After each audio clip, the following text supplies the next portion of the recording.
নির্বাচনের দিনেই গণভোট আয়োজনকে স্বাগত জানিয়েছে বিএনপি। তবে জাতীয় সংসদের সার্বভৌমত্ব নষ্ট করে এমন কোনো আদেশকে দলটি প্রশ্রয় দেবে না জানিয়েছেন বিএনপি স্থায়ী কমিটির সদস্য সালাউদ্দিন আহমদ। আর রাজনৈতিক মহলে উদ্ভাবিত সকল সমস্যার সমাধান জাতীয় নির্বাচনের মধ্য দিয়েই সম্ভব বলে জানিয়েছেন দলটির স্থায়ী কমিটির আরেক সদস্য আমির খসরু মাহমুদ চৌধুরী। মোবাশ্বের আহমদের রিপোর্টে বিস্তারিত। শুক্রবার সকালে রাজধানীর শাহবাগে নারীর ওপর ক্রমবর্ধমান সহিংসতা অসম্মান প্রতিরোধে প্রস্তুত সচেতন নারী সমাজ শীর্ষক মৌন মিছিল ও সমাবেশের আয়োজন করে নারী ও শিশু অধিকার ফোরাম।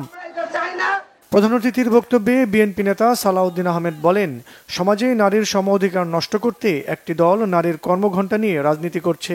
অভিযোগ করেন, এটি নারীর ভাগ্য ও অধিকার খর্ব করার পরিকল্পনা।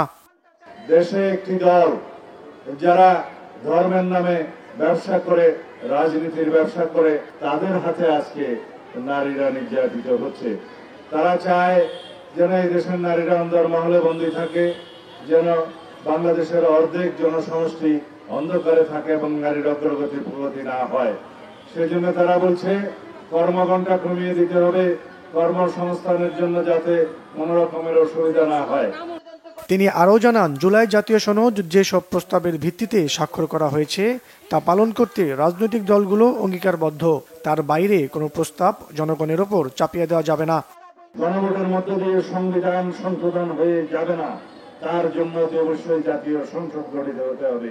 বাংলাদেশে সেই জাতীয় সংসদের সার্বভৌমত্ব যাতে ক্ষুণ্ণ না হয়, সেজন্য আমরা কোনো আরোপিত আইন দিয়ে, আদেশ দিয়ে, যে কোনো রকমের জবরদস্তিমূলক প্রস্তাব দিয়ে জাতীয় সংসদের সার্বভৌমত্বকে আমরা হস্তক্ষেপ করাতে দিতে চাই না। এদিকে জুলাই সনদ সহ রাজনৈতিক মহলে উদ্ভূত সকল সমস্যার সমাধান নির্বাচনের মধ্য দিয়েই সম্ভব বলে মনে করেন বিএনপির স্থায়ী কমিটির সদস্য আমির খসরু মাহমুদ চৌধুরী। সাংবিধানিক বলেন, অর্থনৈতিক বলেন, সব সমাধান আছে, শুধুমাত্র নির্বাচিত প্রতিনিধিদের মাধ্যমে, নির্বাচিত সরকারের মাধ্যমে। এর বাইরে কোন সরকারের পক্ষে জনগণের মনের কথাও বুঝবে না, জনগণের চাহিদাও বুঝবে না। সুতরাং একটি নির্বাচিত সরকার আসলে যে সমস্ত সমস্যা পুঞ্জীভূত হয়েছে ইতিমধ্যে, যেগুলো আপনারাও যা জিজ্ঞেস করেছেন, এগুলোর সমাধান একমাত্র নির্বাচিত সরকার সংসদের মাধ্যমে করতে হবে। এর বাইরে করার কোনো সুযোগ নেই। দুপুরে চট্টগ্রামের একটি হোটেলে আয়োজিত এমভিটি সামিটের উদ্বোধন শেষে সাংবাদিকদের প্রশ্নের জবাবে একথা বলেন তিনি। মোবাশ্বের আহমেদ, বাংলা ভিশন, ঢাকা।